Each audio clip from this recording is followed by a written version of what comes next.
স্বাগত জানাচ্ছি খাতুনগঞ্জ থেকে মতিঝিলের সাথে আছে আমি শামীম জাহিদ। সিএসআর বা কর্পোরেট সোশ্যাল রেসপন্সিবিলিটির নীতিমালা প্রণয়নে অর্থ মন্ত্রণালয় এরই মধ্যে বিভিন্ন মন্ত্রণালয়, সংস্থা, বাণিজ্যিক সংগঠন এবং গবেষণা প্রতিষ্ঠানের কাছ থেকে সুপারিশ পেয়েছে। এসব সুপারিশের ভিত্তিতে সিএসআর নীতিমালা প্রণয়নে শীঘ্রই জাতীয় কাউন্সিল গঠনের কথা রয়েছে।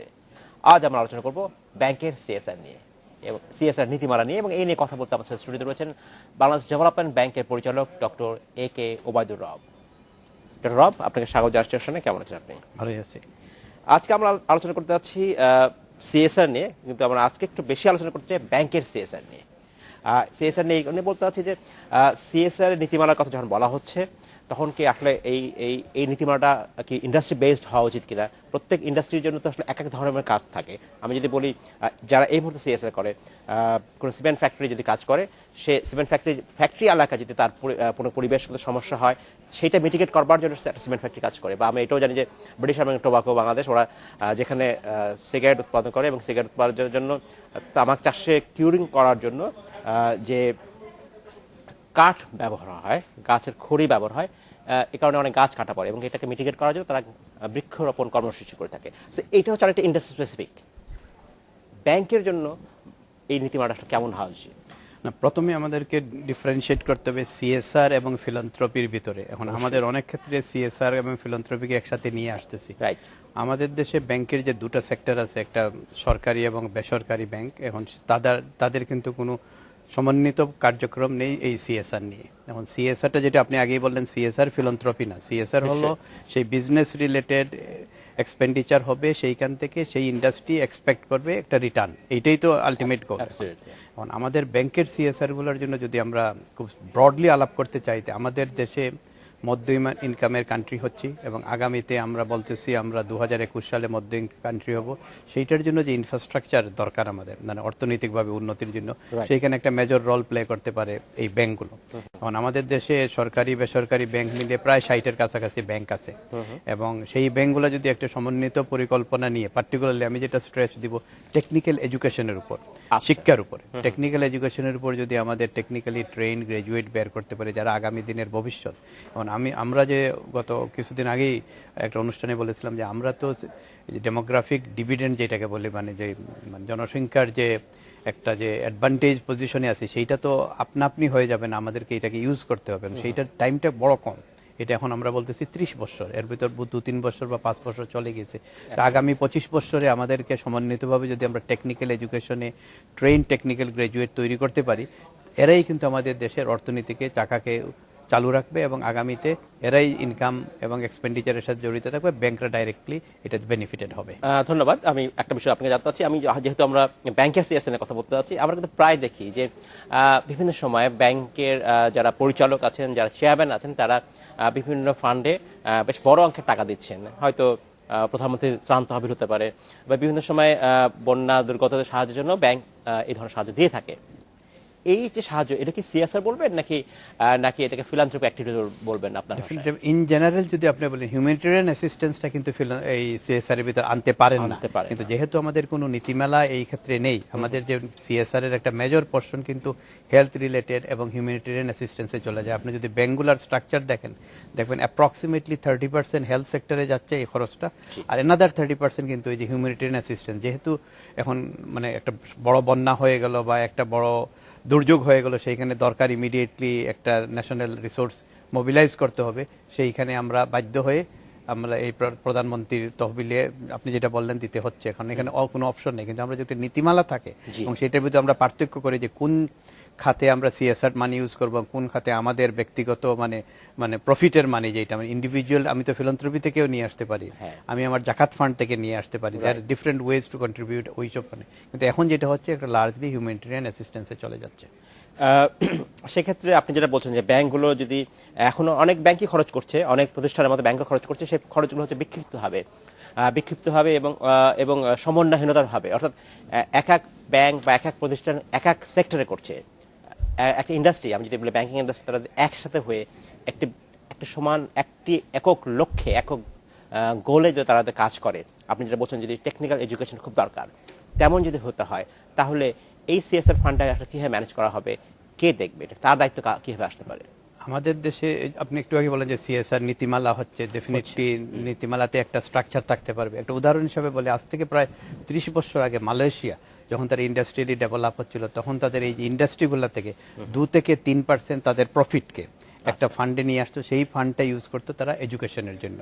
Right. আমি যদি স্পেসিফিক্যালি আমি যে ব্যাংকের সাথে জড়িত আছি, BDBL, Bangladesh development bank limited, তাদের যদি গত কয়েক বছরের, ধরেন 5 বছরের সিএসআর এর প্যাটার্নটা আমি দেখি, যে আমরা যে টাকাটা দিয়েছি এর প্রায় 1/4 গিয়েছে আমাদের চিকিৎসা খাতে।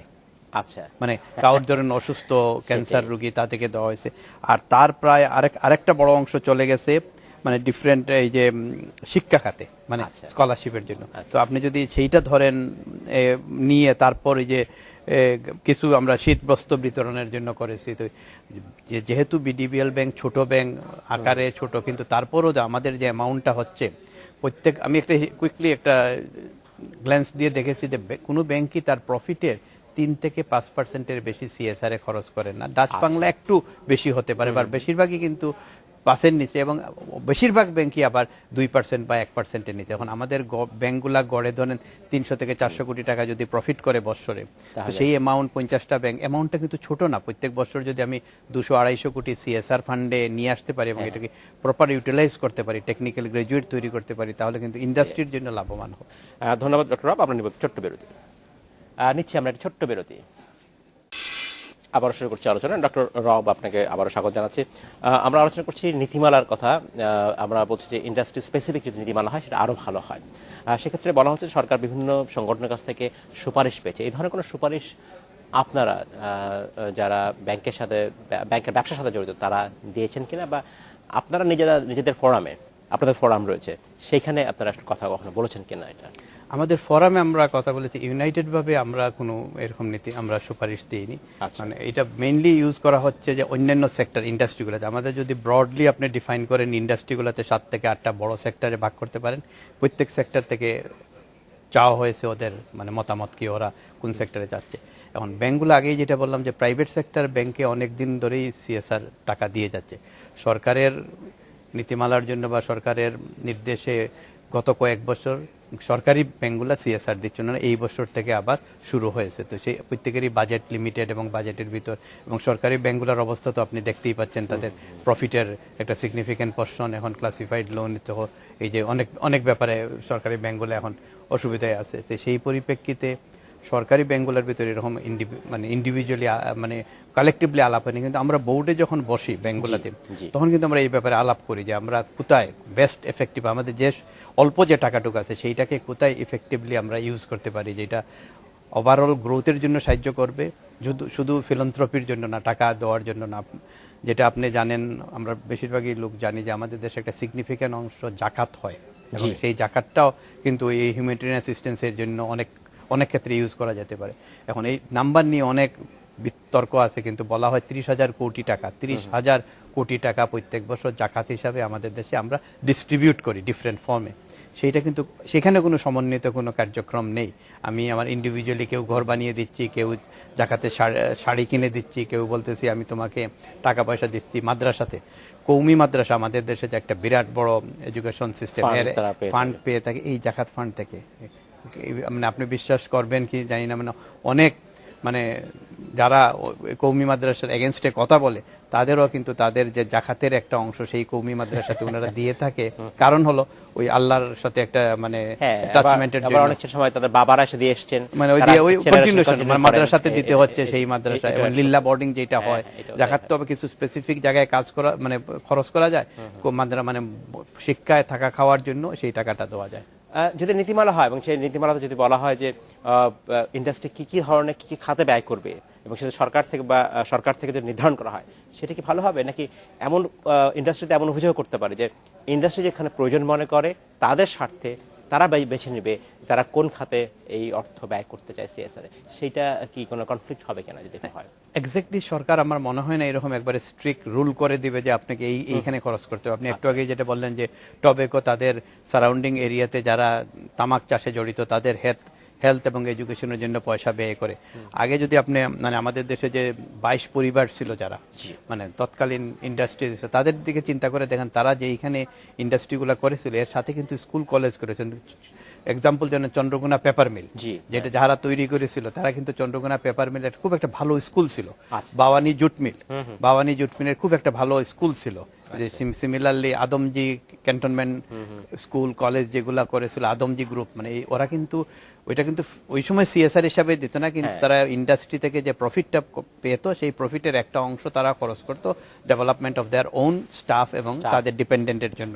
Right. তো সেই হিসাবে যদি আমাদের সরকার যে নীতিমালা করে দেয়, আমি বিশ্বাস করি যে এরকম কোনো স্ট্রিক্ট প্রিন্সিপাল বলবে না, তবে ডেফিনেটলি এখানে কিছু ব্রড ক্যাটাগরি দেওয়া উচিত, কোথায় দিতে পারবো কোথায় দিতে পারবো না। আমি ব্যক্তিগতভাবে মনে করি যে সিএসআর এর টাকাটা হিউম্যানিটেরিয়ান অ্যাসিস্ট্যান্সে আসা উচিত না, উচিত না। হিউম্যানিটেরিয়ান সম্পূর্ণ পৃথক। আমরা এই সিএসআর এবং ফিলান্থ্রপিক অ্যাক্টিভিটিসের পার্থক্য কি এই বিষয়ে আমরা আলোচনা করব। তার আগে নিব আমরা একটা বিরতি। ধন্যবাদ আপনাকে। আমরা নিচ্ছি একটা বিরতি, আমাদের সাথেই থাকবে। স্বাগত আরেকবার খাতুনের কাছ থেকে মধুশালা। আজ আমরা আলোচনা করছি ব্যাংকের সিএসআর নীতিমালা নিয়ে কথা বলতে আমার সাথে স্টুডিওতে রয়েছেন বাংলাদেশ ডেভেলপমেন্ট ব্যাংকের পরিচালক ডক্টর AK ওবায়দুর রব। ডক্টর রব, আপনাকে স্বাগত জানাচ্ছি আরেকবার। বিরতি যাওয়ার আগে আপনার কাছে প্রশ্ন ছিল যে সিএসআর বা কর্পোরেট সোশ্যাল রেসপন্সিবিলিটি এবং ফিলান্থ্রপিক অ্যাক্টিভিটি, যেটা আমরা ট্রেডিশনালি বাংলাদেশে বা পৃথিবীর সব দেশে হয়ে আসছে, এর মধ্যে মূল পার্থক্য এবং এইখানে যারা কর্পোরেট সেক্টরে আছেন আপনারা কাজ করছেন তাদের এই ভূমিকাটা কীভাবে নেওয়া উচিত যাতে সত্যিকার অর্থে সিএসআর ফান্ডটা যে উদ্দেশ্য ব্যয় করা হচ্ছে সেই উদ্দেশ্য সফল হয়। মানে আগেই তো আপনি প্রথমেই যখন শুরু করেছিলেন তখন বলেছিলেন যে সিএসআর মেইন অবজেক্টিভ হলো সেই ইন্ডাস্ট্রি রিলেটেড খাতে খরচ করে সেইখান থেকে সেখানে বেনিফিটটা যেন ওইখানে আবার ফেরত আসতে পারে সেইটা। আর ফিলান্থ্রপি হলো দান, আমরা এটা দান করতে, এবং এটা অনেকটা ওয়ান অফ একবারে দিয়ে দিলেন। এখন আমরা যেটা আগে আলাপ করতেছিলাম যে হিউম্যানিটেরিয়ান অ্যাসিস্ট্যান্সের জন্য আমরা এখানে বেশিরভাগ ক্ষেত্রে সিএসআর নিয়ে যাচ্ছি। এখন হিউম্যানিটেরিয়ান অ্যাসিস্ট্যান্সের জন্য তো অনেক অর্গানাইজেশন আছে। একটা সিম্পল এক্সাম্পল হিসাবে বাংলাদেশ রেড ক্রিসেন্ট সোসাইটি, তাদের কাজ হলো এই যে দুর্যোগের সময় লোককে সাহায্য করার জন্য, আগিয়ে আসার জন্য। এখন আমাদের যদি ফ্লাড হলো রিলিফ দিতে হবে বা ব্ল্যাঙ্কেট ডিস্ট্রিক্ট, সেইটা তো প্রাইম মিনিস্টার অফিস মানে বাধ্য হয়ে আমি বলবো যে সেইখানে they have to intervene because there is no other option.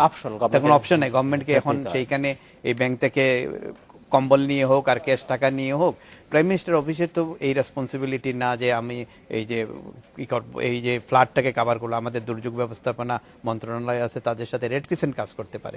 মানে এক এক জায়গায় এক একজনের সব জিনিস যদি প্রাইম মিনিস্টার অফিসকে দেখতে হয় তাহলে তো ওই অফিসের তো আর অনেক কাজ আছে। এটা দুঃখজনক যে সবকিছুতেই প্রাইম মিনিস্টার অফিস বা প্রাইম মিনিস্টার হস্তক্ষেপ দরকার পড়ে না। এর মানে হচ্ছে আসলে আমাদের সিস্টেম কাজ করছে।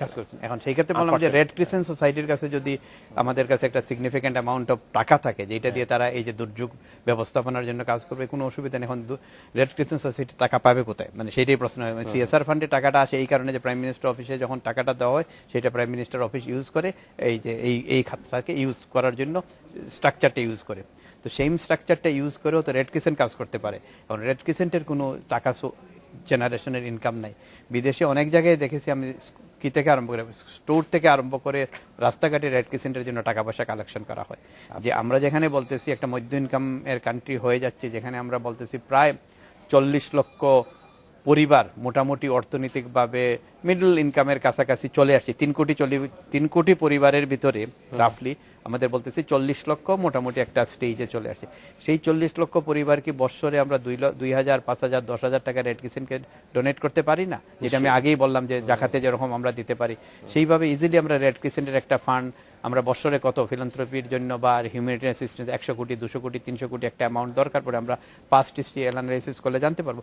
সেই ফান্ডটা যদি রেডি করে আমরা রেড ক্রিসেন্ট সোসাইটির কাছে রাখতে পারি এবং যখনই এই ডিজাস্টার হবে তখন red crescent society can use that money for that purpose. আমরা কিন্তু ফিলান্থ্রপি এবং এই যে হিউম্যানিটেরিয়ান অ্যাসিস্ট্যান্সটা কভার করলাম। সিএসআর যেটা আমাদের মেইন রেসপন্সিবিলিটি যেটা হলো যে সেই ইন্ডাস্ট্রি বেসটাকে টিকিয়ে রাখার জন্য যে তাদের যে রেসপন্সিবিলিটি যেটা আছে সেইটার জন্য একটা আমি প্রথমেই বললাম আপনাদের টেকনিক্যাল এডুকেশন ছাড়াও অনেকগুলো হতে পারে। সেই ইন্ডাস্ট্রির প্রমোশনের ব্যাপারে সেসব জিনিস দরকার পড়তে পারে। সেইখানে R&Dতেও কিছু খরচ করা যায় সিএসআর মানি। কিন্তু এখন R&Dতে বলতে পারে যে ইন্ডাস্ট্রি থেকে ইনকাম নিয়ে ইন্ডাস্ট্রিতে খরচ করতে হবে, হুইচ ইজ ট্রু অলসো। এবং প্রত্যেক অর্গানাইজেশন কিন্তু সমান না। গ্রামীণ ব্যাংকের গ্রামীণ ফোনের যেরকম সিএসআরটা ইউজ হবে, আপনি টবেকর সিএসআর এরকম ইউজ হবে না, বা সেইটার জন্য নীতিমালা ডেফিনেটলি থাকবে। কিন্তু এটা ইন্ডাস্ট্রি বেস যদি আমরা একটা ব্রড গ্রুপ থাকে যেটা ডিসকাশন করতে পারি, প্রাইমারিলি যদি 2টা বা 3টা খাত খাত বেশি না করে টার্গেট করে উই ক্যান কনসেন্ট্রেট ইট। আর আমি যেটা বলবো ডেমোগ্রাফিক পয়েন্ট অফ ভিউ থেকে আমাদের আগামী 15 বছর অন্তত টেকনিক্যাল এডুকেশনে যদি খরচ করতে না পারি তাহলে মধ্য ইনকাম কান্ট্রির সেই রিপ যেটা মানে বেনিফিট যেটা পাওয়ার সেটা আমরা পাবো না। সিএসআর আরেকটা বড় দিক হচ্ছে যে আপনি নিজেই বলছিলেন যে ফিলান্থ্রপিক অ্যাক্টিভিটিস যে খরচটা করা হয় সেটা হচ্ছে ওয়ান অফ, একবারের মতো করে ধার, দ্বিতীয়বার এটা দেওয়া হয় না বা কখনো আসলে সেটা দেওয়া হয়। সিএসআর হচ্ছে একটি লং টার্ম প্রসেস আছে, এবং যে কাজে বা যে প্রজেক্টে ব্যয় করা হয় সেটা যেন সাস্টেনেবল হয়, অর্থাৎ যারা এই সুবিধাভোগী তারা একটা পর্যায়ে এসে আর দানের উপর নির্ভরশীল না হন, তারা যেন নিজের পায়ে দাঁড়াতে পারে। এইটা করবার জন্য তো এক ধরনের বড় একটি এক্সপার্টিজের প্রয়োজন আছে। তো সেই কাজ করবার জন্য কি আপনার মনে হয় যে ইন্ডাস্ট্রি যারা কাজ করছেন তারাই এটা যথেষ্ট, নাকি তারা বাইরে সাহায্য নিতে পারেন? যদি ডেফিনেটলি ইন্ডাস্ট্রি, প্রত্যেক ইন্ডাস্ট্রি নিজে ইন্ডিভিজুয়ালি করতে পারবে না, কিন্তু ওই যেটাই হলো যে কোনো ইন্ডাস্ট্রি যদি মনে করে তার টেকনিক্যাল গ্রাজুয়েট তৈরি করতে হবে, বাইরে অর্গানাইজেশন আছে, UCEP under privilege children education programme বলে একটা বাংলাদেশে অর্গানাইজেশন আছে, যাদের সাথে মানে ওরা সিএসআর এর আওতায় মূলত জার্মান কোম্পানি, মূলত জার্মান ফান্ড না না, এটা প্রায় এইটা একজন নিউজিল্যান্ডের একজন ফিলান্থ্রপিক ছিলেন, উনি এটা এস্টাবলিশ করেছিলেন।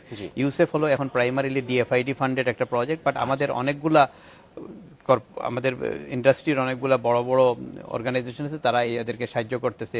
যেমন একটা বিরাট অংশ যায় ইলেকট্রনিক্স সেক্টরে, তো ইলেকট্রনিক্সে যারা বড় বড় কর্পোরেট সেক্টরে যারা কাজ করেন ওনারা কিন্তু কিছু পয়সা দিতেছেন টেকনিক্যাল স্টুডেন্ট গ্রেড করার জন্য। সরকারের শুধু রেসপন্সিবিলিটি না আপনাকে মানে ম্যান পাওয়ার সাপ্লাই দেওয়ার, ইন্ডাস্ট্রিরও রেসপন্সিবিলিটি আছে, ম্যান পাওয়ার আসতে হবে আমার যদি ইন্ডাস্ট্রিতে ম্যান পাওয়ার না আসে তো আমি ইন্ডাস্ট্রি চালাবো কীরকম? তো সেই হিসাবে ঘুরে ফিরে একটাই আসতেছে, আপনাকে ম্যান পাওয়ারকে ট্রেন করতে হবে, এবং সেইখানে যেটা একটা significant portion of CSR money can be used in the next 15 years. আমি বলতেছি না ইনডেফিনিট পিরিয়ডের জন্য, মানে আমাদের এখনও টেকনিক্যাল গ্রাজুয়েটের সংখ্যা টোটাল গ্রাজুয়েটের 10% কম, যেটা উল্টা হওয়া উচিত। টেকনিক্যাল গ্রাজুয়েট হওয়া উচিত 90% আর নর্মাল মানে আমাদের যে general graduate 10%, which is opposite direction. এটাকে আমাদের চেঞ্জ করতে হবে। এটার জন্য যে ইনফ্রাস্ট্রাকচার এবং ইনভেস্টমেন্টের দরকার, ইন্ডাস্ট্রি ইজিলি এগিয়ে আসতে পারে। এক একটা ইন্ডাস্ট্রি এক একটা স্কুলকে স্পন্সর করতে পারে টেকনিক্যাল এডুকেশন। ডক্টর ওবায়দুর রব, আপনাকে অসংখ্য ধন্যবাদ। আজকে শেষ করতে হচ্ছে, তাও আমরা যে বিষয় নিয়ে আলোচনা করলাম সিএসআর নীতিমালা, এবং এটা সত্যিকার অর্থে খুব দ্রুত, আমরা আশা করব এই নীতিমালা দ্রুত বাস্তবায়ন হবে, এবং এটা এর ফলে সিএসআর এর মাধ্যমে যে ইন্ডাস্ট্রির যে লক্ষ্য সেটা সাধারণ মানুষ সেখান থেকে সুবিধা পেতে পারে। আপনাকে অনেক ধন্যবাদ, আশা করি আগামীতে আরো আলাপ করতে পারবো। নিশ্চয়ই, থ্যাংক ইউ, ধন্যবাদ। এই ছিল আজকের আমাদের খাতুনগঞ্জ থেকে মধুসূদন, আমাদের সাথে থাকবেন।